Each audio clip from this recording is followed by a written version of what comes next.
예, 안녕하세요.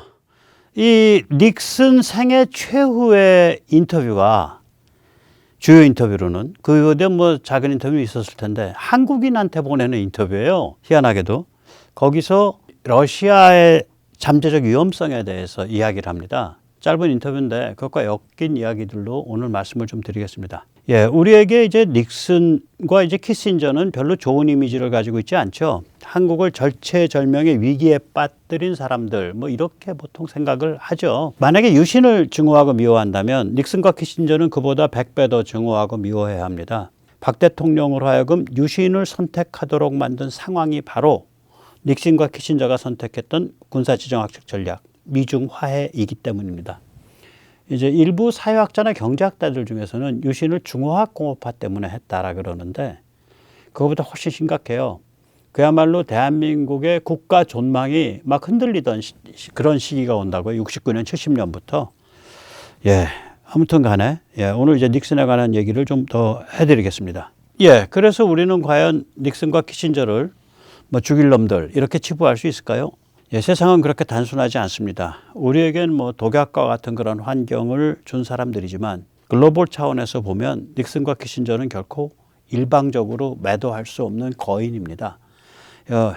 여기서 잠시 세뇌 탈출 자유구독료 부탁 말씀을 좀 올리겠습니다. 아시다시피 세뇌 탈출은 광고가 잘 붙지 않습니다. 붙더라도 천천히 붙는 경향이 있습니다. 도와주시면 보다 좋은 컨텐츠로 찾아뵙는데 커다란 힘이 되겠습니다. 감사합니다.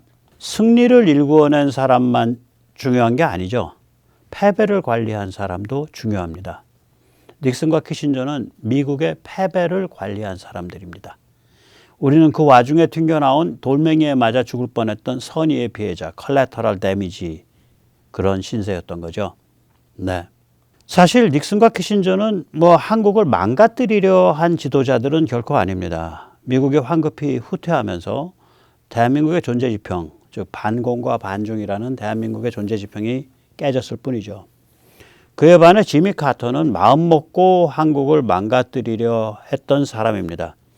1979년 6월에 방한해서 의회 등에서 연설을 하면서 말끝마다 민주주의와 인권을 떠들었었죠. 박정희를 제거해라, 박정희를 제거해라. 이 메시지를 계속 발신하면서 돌아다녔습니다. 결국 카터가 떠난 다음에 넉 달이 안 되어서 박 대통령이 시해됐죠. 네. 닉슨과 키신저는 이제 월남전 패배를 관리한 사람들이죠. 돌이켜보면 패배할 수밖에 없었습니다. 이 굉장히 부패한 기득권 집단이거든요. 반공파리들이죠. 반공파리 부패 기득권 집단이죠. 반면에 공산 세력은 소련과 중공의 무지막지한 지원을 받은 데다가 이 공산 그 급진 세력의 그 수준이 굉장히 높았습니다. 이게 왜 그러냐면 1차 세계대전 때 그러니까 1914년에서 18년 사이에 프랑스가 똑똑한 젊은이들을 한 10만 명 정도 프랑스로 데려가서 군수공장에서 일을 시켰어요. 그래서 한 10만 명 정도가 프랑스에서 원단 공산주의를 배워가지고 왔습니다. 10만 명 정도의 굉장히 젊고 정열적이고 지적인 젊은이들이. 그래서 이 공산 세력의 수준이 높았다고요. 반면에 기득권 집단은 반공파리들이었고 부패했고 그런데다가 소련과 중공의 무지막지한 지원이 있었고 다시 말해서 월남은 미국이 애초에 발을 들여놓지 말았어야 될 시궁창에 끼어드는 겁니다. 그러니까 미국이 패배할 수밖에 없고 그 패배를 관리한 두 인물이 바로 이제 그 닉슨과 키신저죠. 예, 월남전에서 수세에 몰리기 시작한 1969년에 집권한 닉슨은 곧바로 월남전의 월남화, Vietnamization of the Vietnam War, 아시아 안보의 아시아화, Asianization of the Asian Security를 내세웠습니다. 소련을 겨냥한 나토 및 트랜스아틀란틱에 집중하겠다는 거죠. 트랜스아틀란틱이라는 건 미국과 유럽, 미국과 서유럽 사이의 동맹관계를 파트너십을 가리키는 용어입니다. 이에 따라 주한미군도 대폭 감소했죠. 그러나 미국이 결코 무책임하게 도망간 게 아닙니다. 미국은 그 후에도 6년 동안 월남을 지원했고 한국에게는 방산 기술을 이전하기 시작했습니다. SK 방산이 이때 시작한 겁니다. 마치 지금 미국의 전략을 좀 연상하게 되죠. 지금 미국은 유럽 안보의 유럽화, Europeanization of the Europe Security, 중동 안보의 아브라함화, Abrahamization of the Middle East Security, 동아시아 및 서태평양의 집중, 이런 전략을 펴고 있습니다. 역사는 반복되는 걸까요? 여기서 이제 유럽 안보의 유럽화, 중동 안보의 아브라함화, 이거는 이제 백모의 용어인데 뭐 짓고 나니까 용어가 참 멋있네요. 예. 그러나 지금은 닉슨 때와 사뭇 다른 점이 있죠. 유럽의 실력과 이스라엘의 파워가 막강하기 때문입니다. 이렇듯 현지 동맹의 힘이 막강하면 미국이 글로벌 초연결 AI 프레임워크, 나이프를 통해서 지원하는 것만으로도 충분히 이 핵무장 깡패라든지 영내 깡패를 막아낼 수 있죠. 지금 이제 이스라엘이 이란을 이제 억제하고 있는 것과 똑같은 거죠. 이번에 이란 아마 박살 날 겁니다. 실제로 궁지에 몰리게 될 겁니다. 네. 그런 점에서 돌이켜보면 우리에게 커다란 타격을 준 것은 월남전 패배 자체가 아닙니다. 미중 화해입니다. 물론 미중 화해는 월남전 패배의 직접적 결과이죠. 중국과 화해해서 소련을 고립시키는 전략이 바로 미중 화해인데 이게 우리한테는 쥐약이죠. 우리는 중공군 300만 명과 싸워서 나라를 지키고 대한민국을 확립시킨 민족입니다. 중공은 원수입니다. 미국은 혈맹이고. 그런데 원수 중공과 혈맹 미국이 순식간에 절친으로 바뀌니까 우리들의 정신이 혼란을 일으키는 거고 우리들의 존재 기반이 흔들리는 거고 한국을 둘러싼 군사 지정학 구도가 완전히 무너진 거죠. 우리한테는 굉장히 큰 타격이었습니다. 저 사건이. 그러니까 69년도에 이 닉슨 독트린, 그 다음에 71년 동안 진행된 미중 화해, 이건 아주 우리한테 거의 굉장히 그 치명적인 사건이죠. 미중 화해는 키신저가 엄청난 역할을 했죠. 세계 전체의 글로벌 군사 지정학 구도를 보면 빛나는 한 수였지만 지금의 괴물 중국을 만들어낸 시발점이기도 하고 또 우리한테는 참 뼈아픈 게 이게 일본이 너무 약삭 빠르니까 이 미중 화해가 일어나니까 일본이 거의 한국을 목졸라 죽이는 세 개의 조치를 순식간에 취해요. 첫째는 일본도 뭐 급하니까 그랬겠죠. 72년에 누구보다도 빨리 중일 국교 수교가 일어납니다. 미국은 79년이에요. 일본이 먼저 했어요. 그 다음에 75년도에는 아직 월남 정부가 이제 아직 공식적으로는 패망하기 전인데 월맹과 국교 정상화를 합니다. 그리고 78년에는 일본을 뺑뺑 돌아가는 그 몇 개 주요 해협, 뭐 스가루 해협, 또 우리 그 대한해협의 그 건너편 쓰시마 해협 이런 데 영해를 축소해서 일본 영내와 동해의 그 일본 주위와 동해의 중국과 소련, 그 당시엔 소련, 지금은 러시아 이 전함들이 마음 놓고 다니게 만들어 놨어요. 연달아 세 개의 조치를 취하는 거죠. 그리고 우리한테는 이런 것들이 이제 말하자면은 국내의 그 안보 기반을 막 흔드는 건데 거기다가 73년도 욤키프르 전쟁에 의한 제1차 오일 쇼크, 그 다음에 78년도 말에 그 이란 혁명에 의한 제2차 오일 쇼크 이게 오면서 이제 한국은 굉장히 큰 위기에 빠지는 거예요. 그리고 그 위기는 이미 69년부터 진행되고 있었기 때문에 심각한 위기가 거기에 대한 대응이 유신이었다고 저는 생각을 합니다. 예, 이 닉슨은 1994년 4월 심장마비로 임종 자리에 눕습니다. 그때 지인이 닉슨에게 묻습니다. 네, 우리가 국민들에게 중국을 너무 띄워준 것 아닐까요? 예, 이 지인이 바로 닉슨의 연설문 작성자입니다. 세파이어, 닥터 세파이어라는 사람인데 닉슨이 이렇게 대답합니다. 우리는 말이에요. 프랭켄슈타인을 만들어낸 건지 몰라요. 네, 이게 닉슨이 임종 자리에서 놓은 말이었습니다. 네. 그런데 흥미롭게도 닉슨이 심장마비로 쓰러지기 직전 1994년 초에 한국 측에서 준비한 인터뷰가 있었습니다.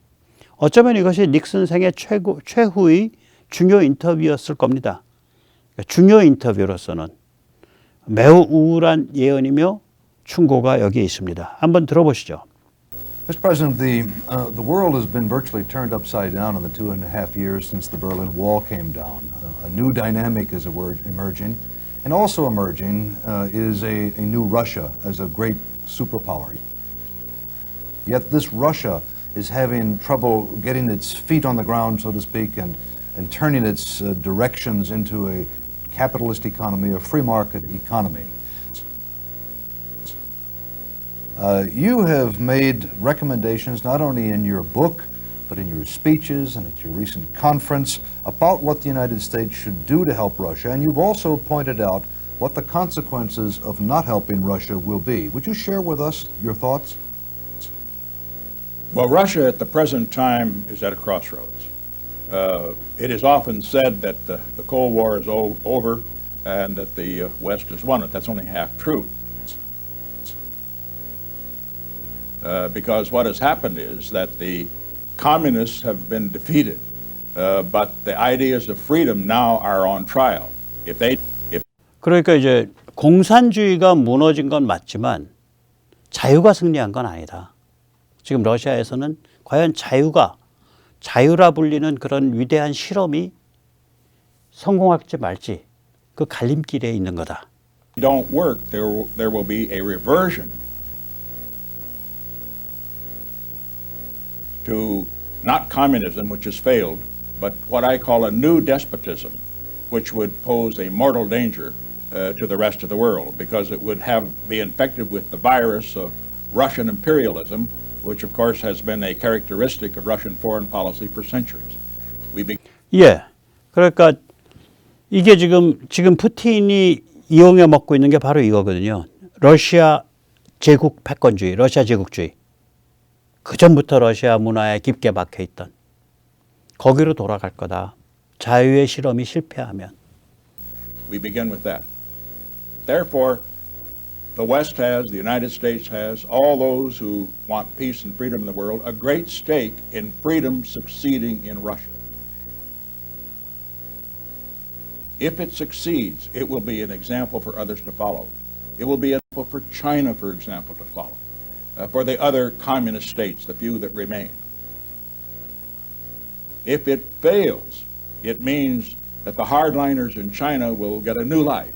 They will say it failed there. There's no reason for us to turn to democracy. 굉장히 통찰력 있는 얘기예요. 이게 이제 러시아의 실험이 실패한 것이 중국에 어떤 영향을 미쳤냐. 보통 이제 시진핑이 러시아가 실패한 것을 깊게 연구한 사람이다. 이런 얘기는 굉장히 많이 하는데 시점을 가만히 생각을 하면 러시아의 실험은 1980, 그러니까 페레스트로이카부터 1985년, 86년 요때부터 그러니까 푸틴이 집권을 한 2000년까지 한 15년간입니다. 그러니까 15년간을 중국이 러시아를 관찰하다가 그거 안 되겠어. 그리고 푸틴이 집권해서 상황이 수습되는 2000년 초쯤 되니까 중국이 최종적으로 마음을 정했을 거다. 여기서 그게 유추되는 거죠. 그리고 그게 곧바로 북의 핵실험으로 이어지는 거예요. 2006년. 그 다음에 한 텀 줄였다가 2009년. 시진핑이 실권을 확실히 장악한 2009년. 그리고 나서 2013년에 빵빵. 예, 두 번 더 치고 2016년에 한 번 하고 2017년에 한 번 하고 해서 6번? 예, 6번 한 거죠. 네. 그러니까 이게 이 간단한 명제지만 여기서 이렇게 우리가 이 시간축 속에서 가만히 선후를 맞춰보면 소련의 붕괴가 1985년에서 91년, 한 6년. 그 다음에 러시아의 자유에 관한 실험, 자유체제에 관한 실험, 자유를 향한 실험이 91년에서 2000년. 그러면 소련의 붕괴를 보고 실험의 실패를 보고 나서 중국 공산당이 어떤 계산을 했을 것이다. 또 러시아는 실험이 실패한 후에 러시아 제국주의 쪽으로 튀어나갔다. 이렇게 보이는 거죠. 예. That's part of what is at stake here. The other point that we have to have in mind is that it's vitally important that it succeed because it means that Russia, which for 70 years has been exporting or trying to export the ideas of communism to the world, will now be exporting the ideas of freedom, the ideas of democracy, the goods of freedom. It means that Russia, for example, will be able to export goods. That'll be a huge export market, for example, for the United States and other countries. So I would simply sum it up to say, for our Korean audience, it means a great deal to Korea too. 네. 여기 이제 코리안 어디언스, 한국 분들에게 당부드리고 싶습니다. 이렇게 인터뷰 전체가 한국 측의 어레인지에 의해서 만들어진 거예요. 아마 제 생각엔 출판사 쪽이었을 것 같아요. 그때 닉슨 책이 나왔을 무렵인 것 같거든요. 그래서 러시아에서 일어나고 있는 자유를 향한 실험이 성공하는 것이 한국인들한테 너무 중요하다. Because Russia, the Soviet Union, I should say, was a very strong supporter of North Vietnam. Russia will not be a supporter of North Vietnam. 예, 여기서 Russia will not support North Vietnam인데 이거는 이 양반이 말이 잘못 나온 거예요. 뭐냐면 Russia will not support North Korea예요. 왜냐면 이게 1994년이니까 North Vietnam 월맹은 존재하지도 않고요. 그 당시에 공산 월남은 이미 친서방이에요. 그러니까 뭐 러시아가 서포트하고 말고도 없어 그거는.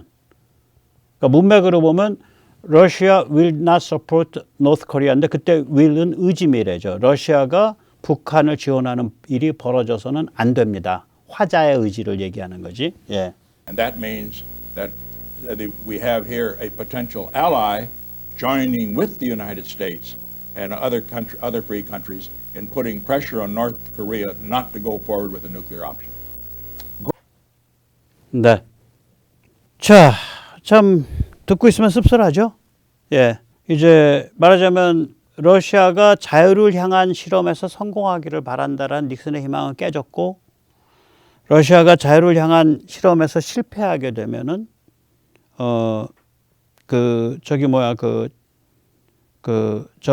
실패하게 되면은 결국 그 러시아 제국 패권주의로 회귀할 거다. 그리고 굉장히 불안한 상황이 벌어질 거다라는 그 우울한 염려, 그 1994년의 염려가 현실화된 거죠.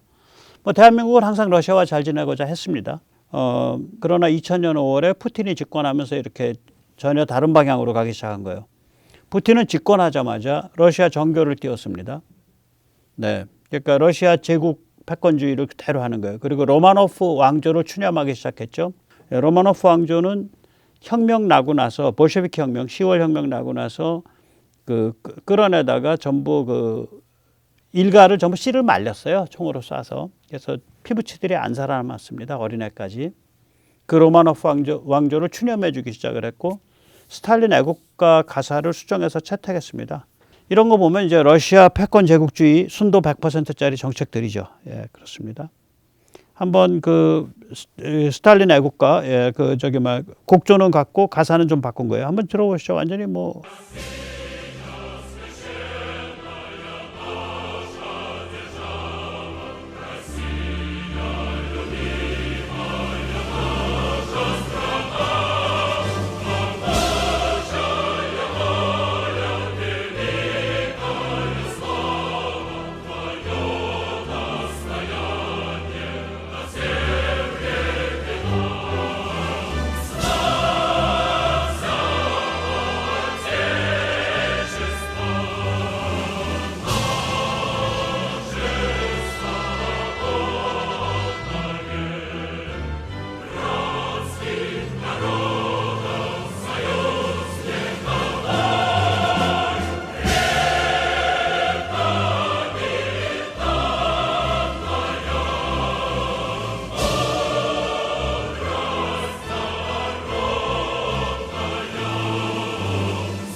네, 바로 저 애국가 저렇게 때리면서 스탈린 시대 때부터 그 곡조로 저 러시아 정교에 가서 그 기독교 신앙, 저것도 일종 기독교니까 기독교 신앙을 표방을 하면서 이 모스크바가 제3 로마다. 예. 그러니까 그 도덕적 보수주의와 그 말하자면 이런 거를 지키는 마지막 최후의 가장 중요한 보루다. 뭐 이런 식으로 해서 이제 국민을 한 20년 동안 뽕을 놔갖고 전쟁으로 끌고 들어간 거예요. 끔찍한 놈이죠. 예. 집권하자마자 체첸을 짓밟았고 2008년에는 조지아를 짓밟았고 2014년에는 우크라를 침공해서 크리미아와 돈바스를 점령했습니다. 이 와중에도 유럽은 독일을 필두로 러시아와 사랑에 빠져서 계속해서 러시아에 대한 자원, 석유, 천연가스 의존을 늘려가면서 이렇게 해롱거렸죠. 그래서 결국은 2022년 전쟁까지 간 거예요. 한편 러시아는 2010년경 중국과의 밀담 아래 북한의 핵과 미사일 기술을 넘겨주었다고 추정합니다. 그게 이제 중국이 그린라이트, 파란불을 켜주고 실행은 러시아가 하고, 중국의 일종의 완전 범죄죠. 중국은 빠져나갈 수 있는 모든 구멍을 다 만든 거죠. 그러니까 뭐 윤석열 정부 들어서 가지고 진행된 일이 아니에요. 요즘 노골화됐죠. 그리고 더 심화됐죠. 이제는 막 아무것도 안 가리고. 그러나 이미 그게 쭉 지난 한 14, 15년간 진행되어 온 거죠. 그러니까 중국, 러시아, 북한 사이의 그런 미묘한 삼각관계가 그렇게 보입니다. 그리고 드디어 2022년 우크라 침공이 일어났죠. 침략 시작 직전인 2022년 2월. 그 동계올림픽이 있었나요? 그때 푸틴과 시진핑은 이렇게 공표했죠. 우리들의 파트너십에는 한계가 없습니다. 한계가 없네요. 그리고 2023년 3월 모스크바를 방문한 시진핑은 푸틴에게 이렇게 말했습니다. 세계는 지난 100년이라 최대의 급변기에 들어섰습니다. 저 시진핑과 푸틴 대통령이 이 변화를 이끄는 주역입니다. 뭐 이 정도 되면 이 1994년 닉슨이 생애 최후의 주요 인터뷰에서 염려했던 상황이 벌어진 겁니다. 지난 2000년 자유를 향한 실험이 실패한 러시아에서 푸틴이 집권하면서 그렇게 됐습니다. 닉슨이 염려한 대로 러시아의 자유 실험 실패를 깊게 들여다본 중국은 세계를 뒤집어 엎어버리겠다라고 단단히 흑심 먹기 시작을 했고, 그 결심은 이제 특히 미국이 그 리만 브라더스 사태, 그러니까 2008년 그 글로벌 그 금융위기, 그거를 보면서 미국 시스템 맛 갔다, 이제 중국의 시대다, 이렇게 완전히 그때부터 그냥 마구 내달린 것으로 보입니다.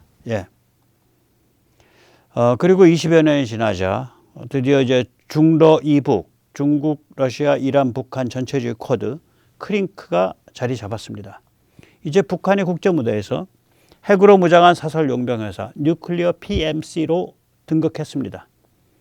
미사일 방어, 핵, 탄도미사일 등 모든 살벌한 분야에 걸쳐 북러 밀착이 진행되기 시작을 했고, 미사일 방어는 확실하고요.